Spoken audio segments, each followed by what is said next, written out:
In life, we often think we understand gratitude until we lose something precious. This is the story of Samuel, a successful businessman who lived a life of grand comfort.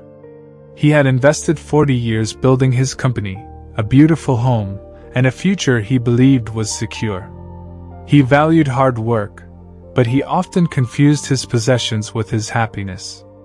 He rarely paused for gratitude. He was too busy working for the next achievement.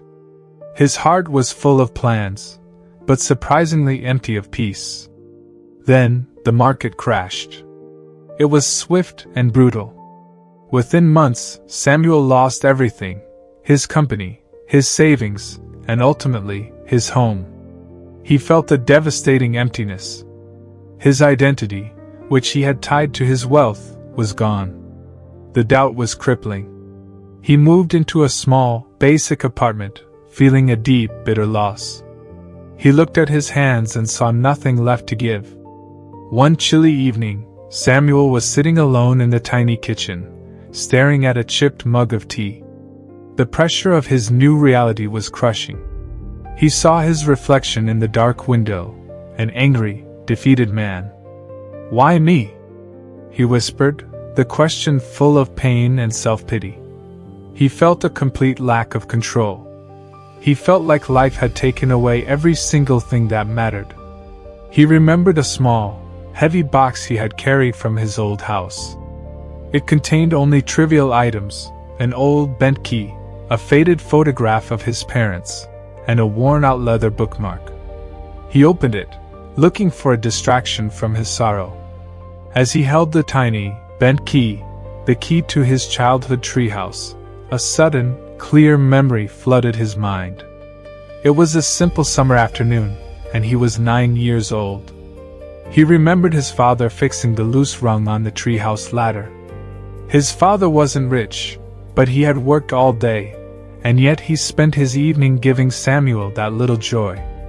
Samuel remembered the taste of the warm lemonade and the feeling of absolute safety. He realized his father had had very little, but his heart had always been full of giving and faith. The twist was sharp and painful. He realized that even in his former wealth, he hadn't cherished those simple moments.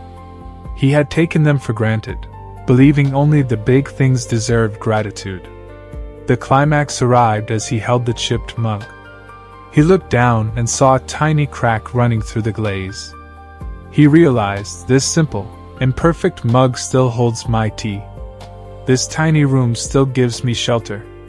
I still have the memory of my father's love. The shift was profound.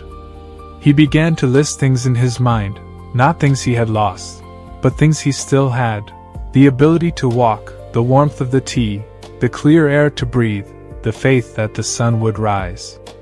He finally understood that true gratitude is not about the amount you possess. It's about the change you make in your focus. It's the giving of thanks for the simple things that no crash can take away. Samuel was still broke, but his heart was no longer empty. He had traded his grand expectations for quiet peace. He learned that when life takes away everything, gratitude is the only path left to find yourself full again. If this story reminds you to cherish the small gifts today, share it with someone who needs a little faith.